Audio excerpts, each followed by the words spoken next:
Parang manok lang oh.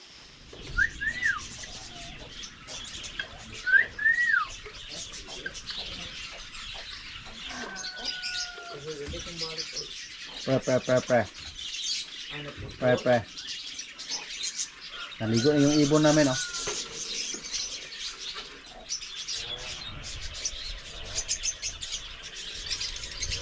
Yung mga ibon natin oh. May nakita naman tayo na patay sa ating African lovebird. Tingnan natin kung bakit siya namatay.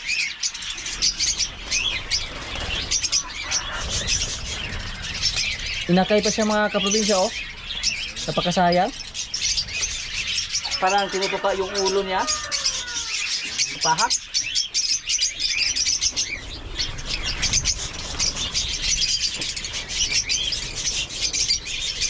Dito po mga kaprobinsya oh, may dalawa. Oh. May tatlo dito, mga malalaki na. Hello. Yan.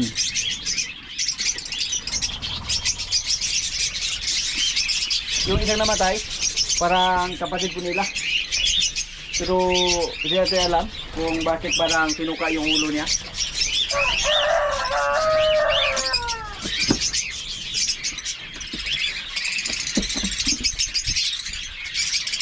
Dito po, napakaraming itlog. Pero yung ibang itlog mukhang luma na. Hindi na napisa.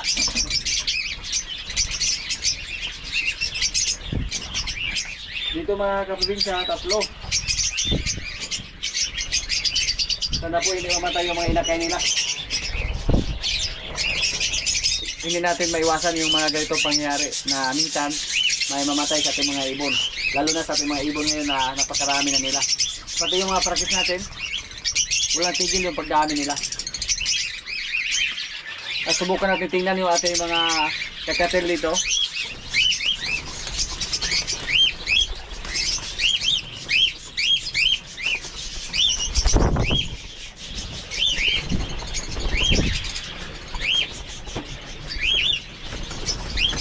May isang inakay dito.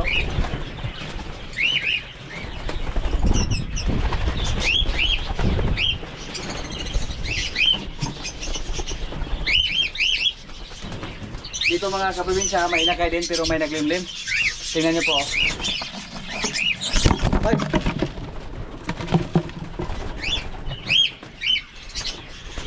Dito po, 5 na yung paitlogan na nilagay natin. Napapasin po namin dyan sa isang paitlogan, nagaluhalo po sila. Pero may mga bakante naman dito. Yung kakatil natin, nasa mga 17 heads. So may mga inakay pa tayo dyan. Asahan natin na maladaga naman sila sa mga susunod na buwan. Noong una po, inakala po natin na hindi hiyan dito yung ating mga ibon na kakatil. Kasi yung mga parakit natin, African lovebird, nangitlog na. Pero sila po yung pinakahuli ng itlog dito sa ating area. Pero ngayon, times 2 na sila.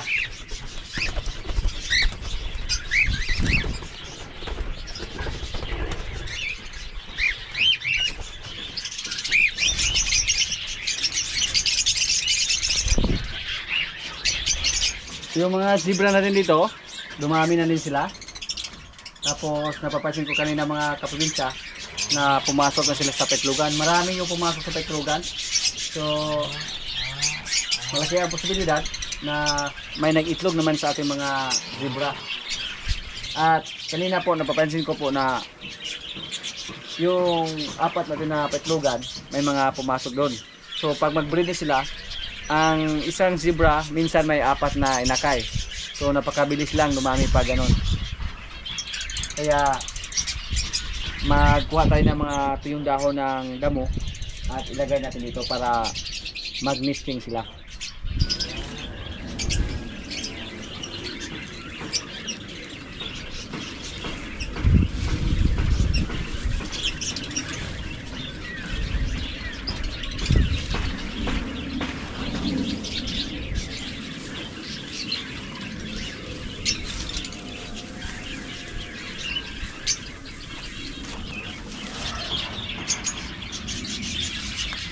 Sila nang bahala dito maghakot. Ilagay lang natin ito sa loob.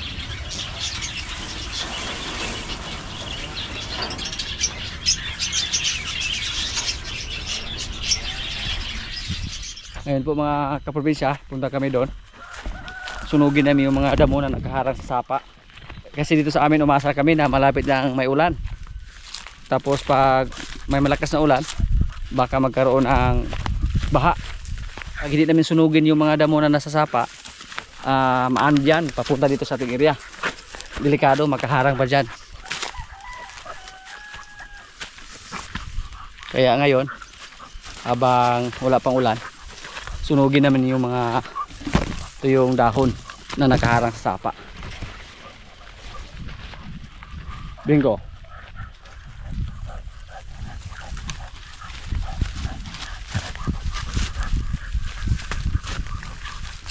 Marami po kami dito naghihintay ng ulan mga kaprobinsya.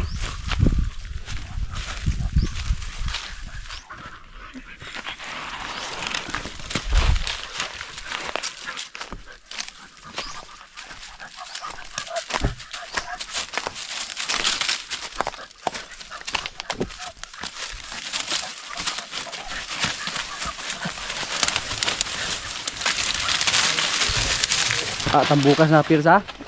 Ito na buhay na ngayon. Paanggok, ano?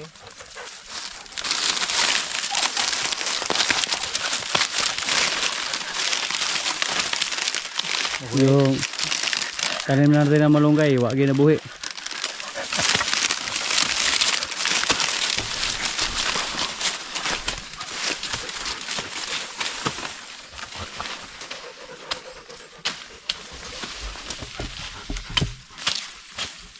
Ito po, sunugin namin to, mga tuyong dahon, kasi delikado yan pag may malakas na baha. Anong pumunta sa ating area pag hindi siya masunog. Na tuyo na yung sapa dito, wala ng tubig, nasa ilalim siguro tumagos, pero napakaina na pagkatambuka pre.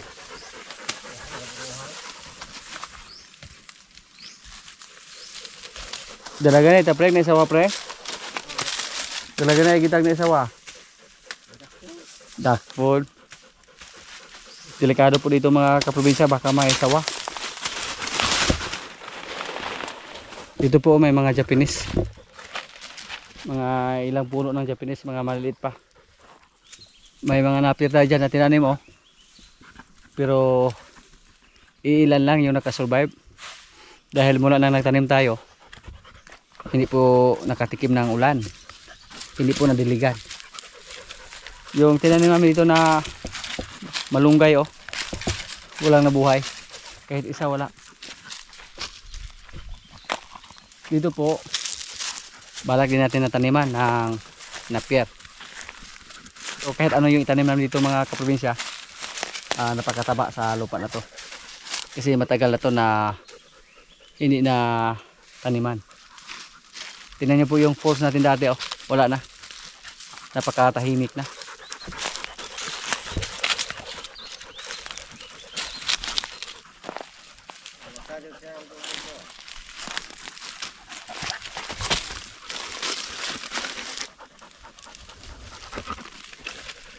Naghahanda po tayo mga kaprobinsya sa darating na tag-ulan.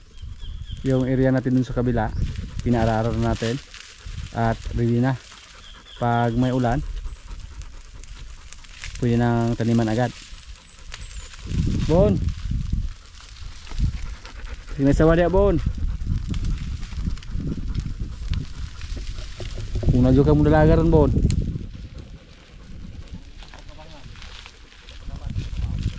Yung hangin dito sa amin medyo malamig na, hindi na katulad nung dati. Sana po magkaroon ng ulan para tumubo naman yung mga napier natin, pati yung mga damo. Duktan sa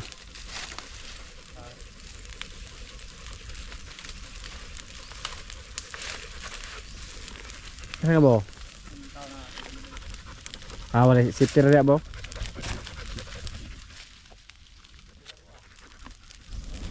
Ka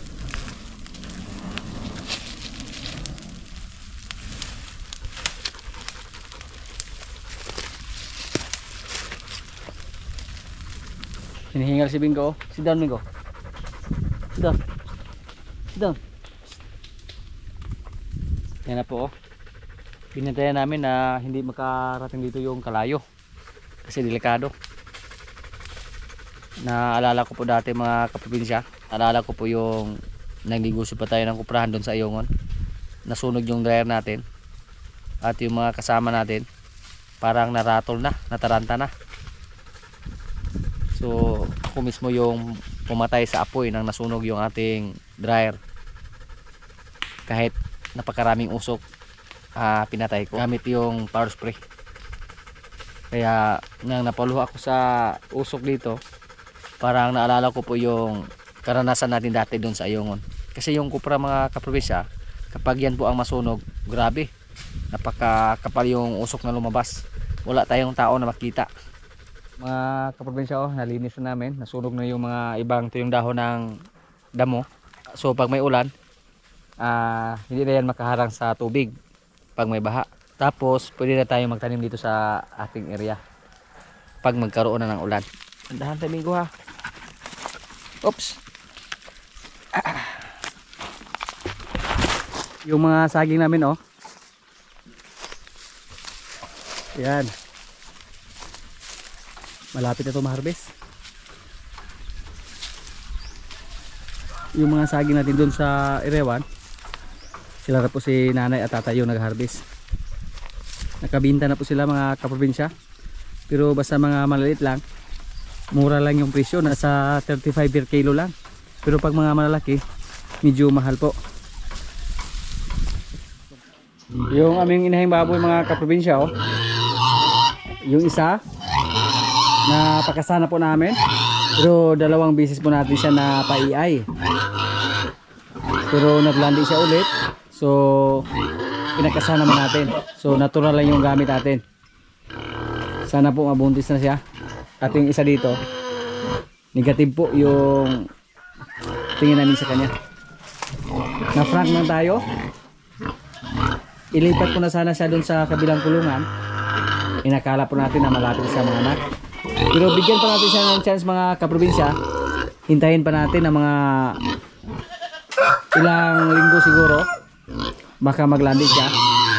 Pag hindi siya maglandi, no choice po tayo. Ang gagawin natin, ibinta po natin siya. At ito naman, hintayin din natin. Bigyan natin siya ng chance. 2 beses na po natin siya na pa-EI. At ngayon, natural lang yung gamit natin. Dati rin, ganun din ang nangyari sa kanya. Pina-EI natin ng unang beses, naglandi siya ulit. So, ang ginawa namin, pinakasahan namin siya ng barako. Hindi siguro sa hiyang sa EI mga kaprobinsya. Kaya obserbahan lang natin kung mabuntis ba siya or hindi.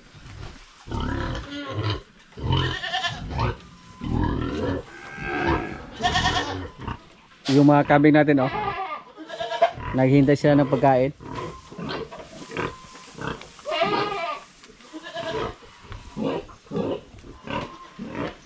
Yan po. At yung kapo natin na kambing, napakabilis lang yung lumaki mga kaprobinsya, oh. Yan.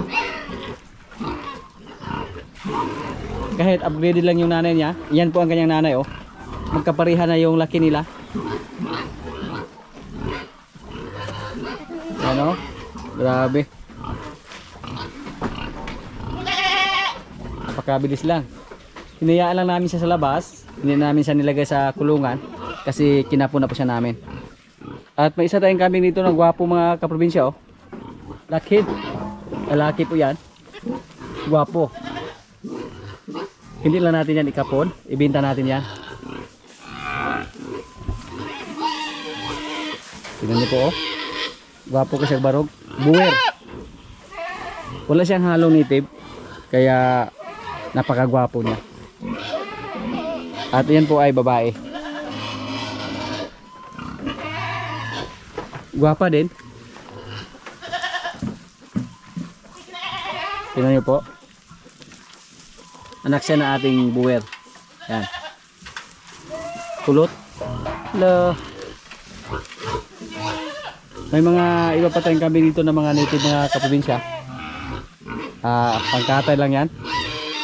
Or pag ibinta natin mura lang. Tingnan niyo po, napakalaki na niya.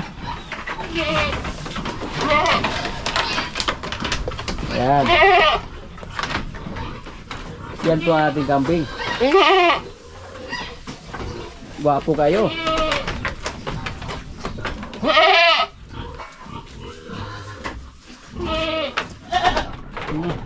Relax lang.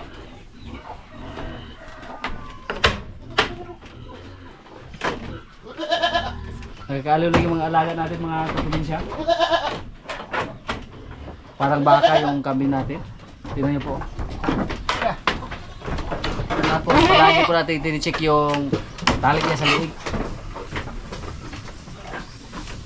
Oh, ubo. Hindi pa ako nagsisi sa kanya ng mga kaprobinsya na binili natin sa halaga na 20,000. Hinihingal siya, oh.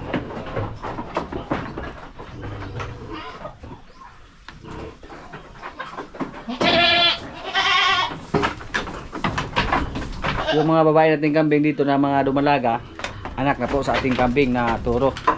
Anak ni Astro. So ang mangyari po pag makastahan niya, tatay po nila yung nagkasta. Pero may nagsabi po na okay lang daw na ibalik sa tatay yung anak para lalong gumanda yung resulta. Subukan lang natin. Pero pag lumaki na yung si George na yung gamitin natin sa kanyang mga anak. Sa ngayon hindi pa pwedeng gamitin si George, bata pa. May nag-comment po sa ating video na kailangan daw na umabot ng mga 1 taon si George bago natin gamitin.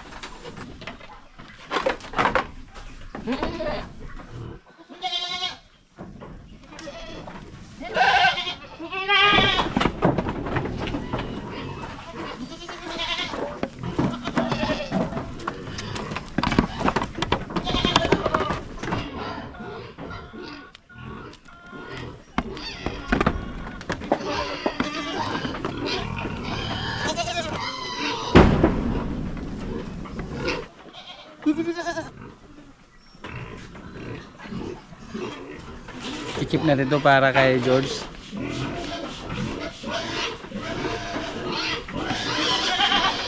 Ako naman.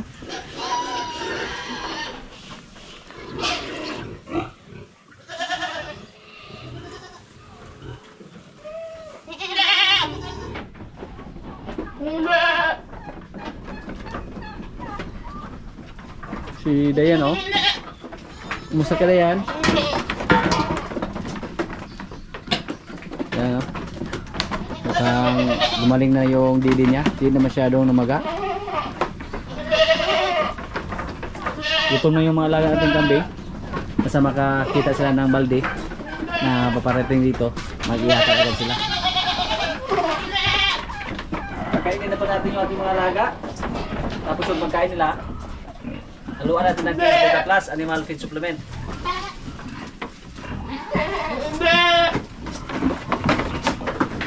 Wala tayong ibang vitamins na ginamit para sa ating mga alaga. Ito lang, King's Beta Plus Animal Feed Supplement. Napaka-effective itong gamitin para sa ating mga kambing. Dati po may payat kami ng kambing dito, ngayon mataba na. Dahil po yan sa ating King's Beta Plus Animal Feed Supplement.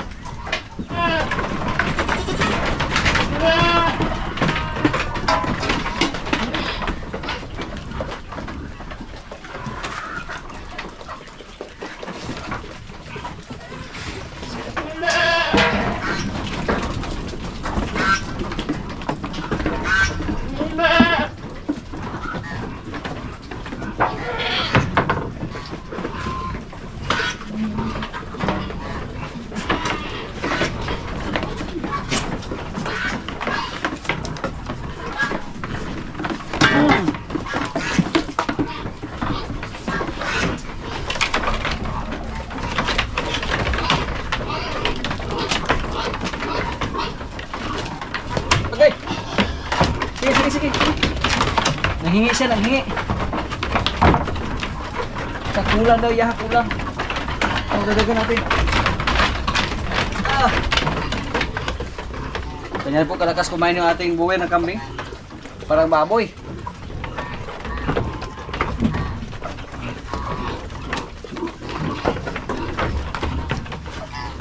May nilagay naman tayo doon. Kaya nagaganito yung katawan sa ating kambing oh. Dahil napakalakas ng kumain. Tahop lang. At saka kunting feeds.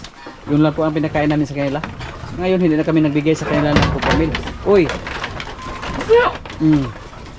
Galit siya, galit. Lalo na pag i-pure feeds natin sa mga kaprobinsya. Napakataba siguro niya.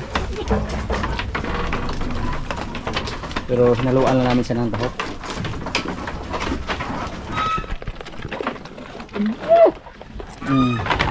Galit siya, nagalit.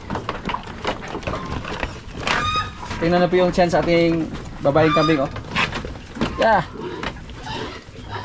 Ang laki.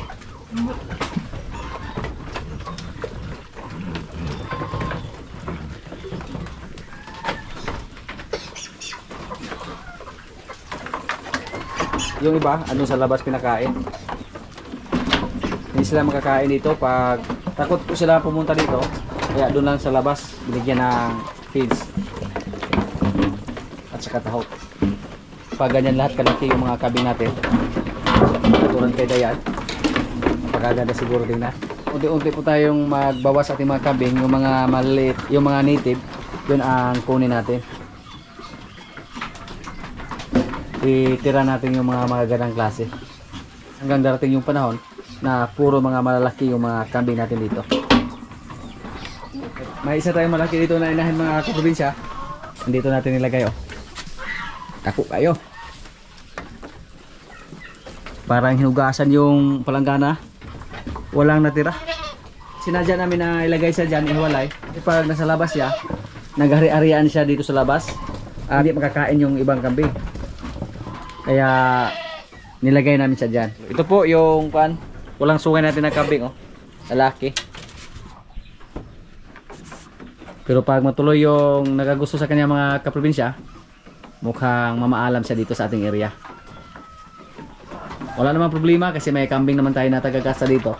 Andyan naman yung buwer natin, si Astro at yung si George. Pag hindi na kaya ni Astro, si George naman yung kapalit. Yan. Tahop lang yan. At saka konting feeds. Yan na po ang pinapakain natin sa kanya. Pero mataba siya. Pagkatapos ng feeds, tubig. Kahit short kami sa mga dahon ng damo dito ngayon, mga napier, pero maganda pa rin yung katawan sa ating mga kabin dito. Ito po yung nakakaaliw.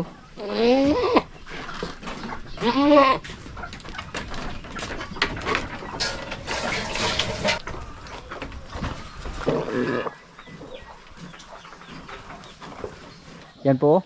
Tumahimik na yung mga kambing natin. Ang nabusog na sila. Yung kambing na yan, dati po napakabansot yan mga kaprobinsya. Kasi hindi na siya pinadidi sa kanyang nanay. Pero nang kumain na siya ng feeds, tapos binigyan natin ng vitamins, unti-unti nang nakarecover at unti-unti na rin kumintab yung balahibo niya. Yan. Ngayon po, subukan namin na maglitso ng Gini or Bingala. Ginya. Yung dalawang lalaki na huli na po namin. So, subukan namin na litsunin. So, matikman natin ngayon kung ano yung lasa sa Gini or Bingala.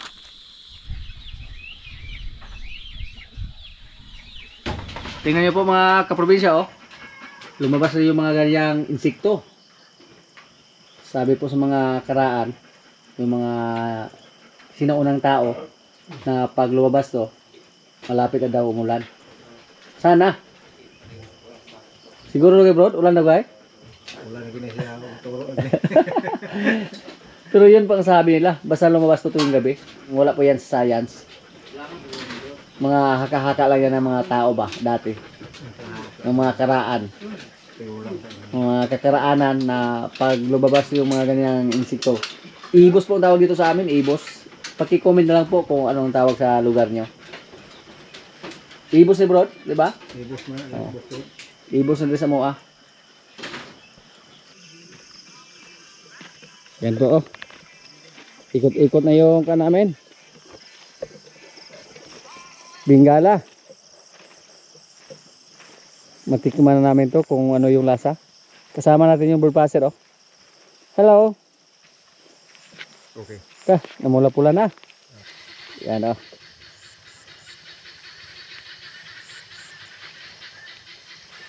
Pero murag gahe-gahe daw siya. Matigas. Nakatikim ka na ng ginya, bullpasser? Ha? Wala pa po? Ngayon matikman natin. Ngayon pa lang. Mantika na. Lumabas na yung mga mantika. Tambok.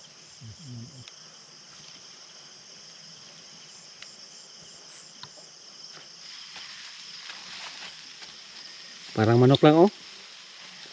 Walang kaibahan na natanggal na yung mga balahibo. Natanggal na yung ulo. Sa kaliig. Parang manok lang. Diba ko? Mura na sa manok oh. Pero kuan, busok niya sa.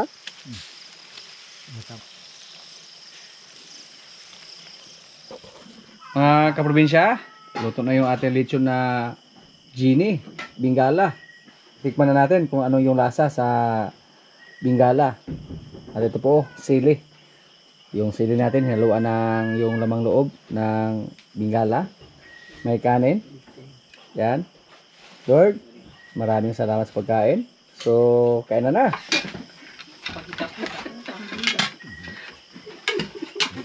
Lami daw? Lami? Wala po ko katilaw.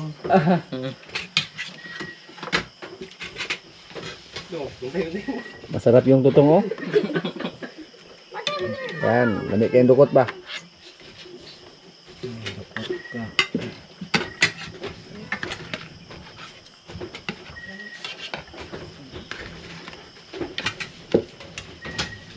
Murag manok sa. Dukot ro. Kaya do. Murag mas malaman siya kaysa kuat. Manam.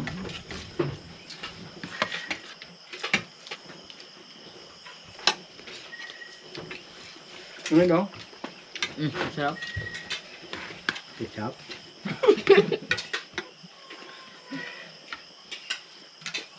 Di ba allergy sa breeding ane? Hindi mo yung manok. Si breeding allergy na manok. Ang ginawa ni Bro, pinakaon niya ng itlog. Hindi niya pinakain ng manok. Itlog lang yung breeding. Mura niya ba istorya ha?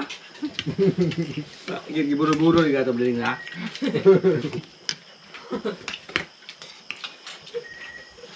May yung pagkakuat. Naminaw ra kita siya ning pagkinan anay manok niyang kauban siya ga itlog. Busing-busing ko siya.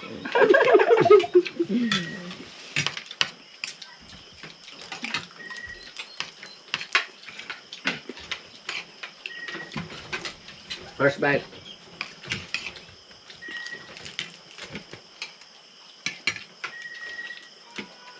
Mukhang masarap pa sa sapatos ah.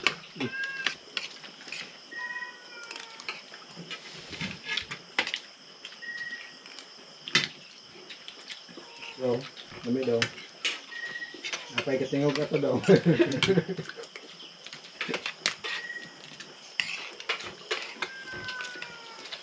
Tingog siya.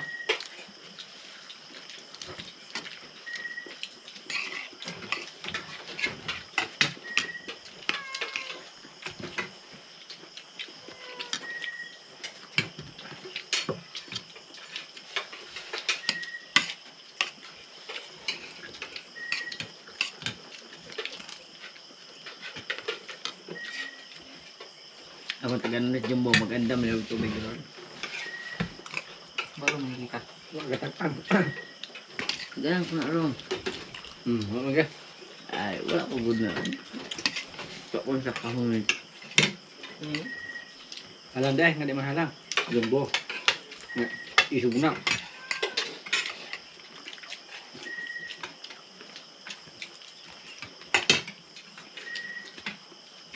Ano ito?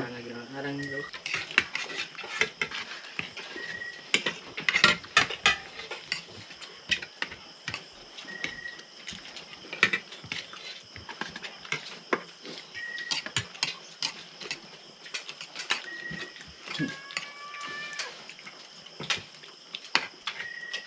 Mas malambot siya kumpara sa batos ha. Yeah. Okay lang siya mga kapatid.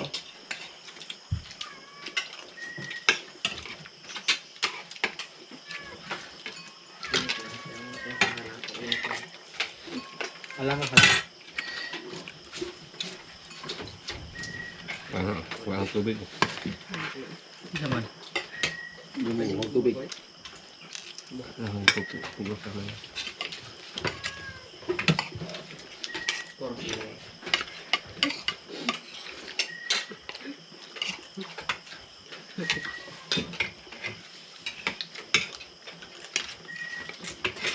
Apit nyo eh.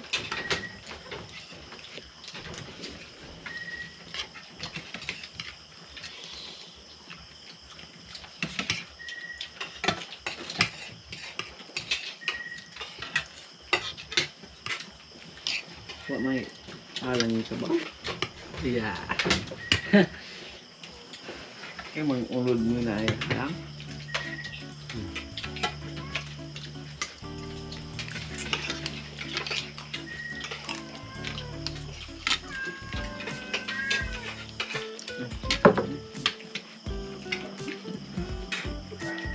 Tak siya. Kanon. Umaga mo. Kanon. Tay. Pero di ko.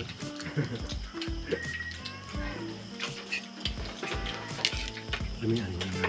Okay? Pila ba mo? Tumakot ang halang. Ano siya na ano.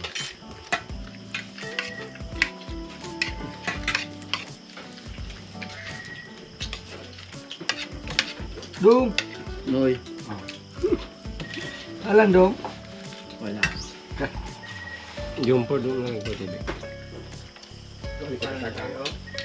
Balik ka tayo. O nagkuha pa siya rin unod ah. Ano yan ang hilang? Ikaw lang ikaw mga ab. Iso gini ka. Terus hilak dulu ka kuyab. Aw, ini ko kuha sa siya. Kapag na-realize na ko. Dahil mo saksi jud. Naisog ka sa kuan, matapang ka sa sili pero bulay ka uya mo hilak. So, hindi na ngayon. Nilak na siya. Nasakpan ka siya. Sakpan dyan. Direct to the process, tago ko at tago ra. Tapos kasing-kasing. Kasing-kasing dito. Pinangisan ni Dudong oh. Kasi pawisan daw. Kasi pawisan, kasi gisingot. Jo. Manoy wala sinta. Singot lang ko. Jo tayo. Masarap yung kano bingala. Yan lang muna ang mga kaganapan dito sa amin mga kaprobinsya. At maraming salamat po sa palagi niyong pagsubaybay sa aming mga video. Maraming salamat din sa ating mga sanad viewers, sa mga kaibigan natin na nasa ibang bansa na palagi nanonood, sa mga solid kaprobinsya dyan, sa mga palagi nag-comment, sa mga likers. Maraming salamat po. At maraming salamat din sa ating sponsors, King's Beta Plus Animal Feed Supplement, Panamox Forte, Panamox Caplet, Intenso Plus, Intenso Premium, Worms to Go, and King's Beta Pet. Shoutout muna sa ating mga kaibigan dyan. Shoutout kay Robert Villanusa from Caloocan City, Manila. Shoutout kay Glyn Takan from Sapang Dako, Cebu City. Shoutout din na Charles Camiros from Leon, Iloilo City. And shoutout naman Camiros and Calaor family. Shoutout kay Aril Kabutin. Shoutout kay Stephen Yu from Dipolog City. Shoutout kay Windil Hamili from Kuwait. Shoutout kay Lourdes Patok from Tanhay. At sa mga hindi ko po na shoutout na lang po sa lahat at maraming salamat po.